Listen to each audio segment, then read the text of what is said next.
Hello foodies, ఈరోజైతే నేను సన్నం కారపూసని అయితే చేస్తున్నాను. మీకు కావాల్సినంత శనగపిండి, ఉప్పు మరియు కారం తీసుకొని కలుపుకోవాలి. దాని తర్వాత ఇలా మురుకుల స్టాండ్లో చూపించిన విధానంగా ఫిల్ చేసుకోవాలి. దాని తర్వాత ఒక పక్కన కళాయిని పెట్టి ఆయిల్ హీట్ చేసుకోవాలి. ఆయిల్ హీట్ అయిన తర్వాత ఇలా చూపించిన విధానంగా తిప్పి వేసుకోవాలి. మరీ గ్యాస్ని అయితే హై ఫ్లేమ్లో అయితే పెట్టొద్దు. కొంచెం బ్రౌన్ అవ్వగానే తీసేయాలి, లేదంటే మాడిపోతుంది. చూసారా ఎంత చక్కగా వచ్చిందో మన సింపుల్ కారం పూస. ఇప్పుడు కావాల్సినంత చిల్లీ పౌడర్, బ్లాక్ సాల్ట్ మరియు మీకు కావాలంటే వైట్ సాల్ట్ కూడా వేసుకోవచ్చు. దీనివల్ల ఏమవుతుందంటే కారం పూస మరీ ఇంకొంచెం టేస్ట్గా వస్తుంది.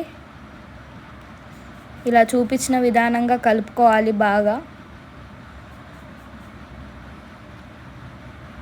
అంతే, ఇంకా మన కారం పూస అయితే రెడీ.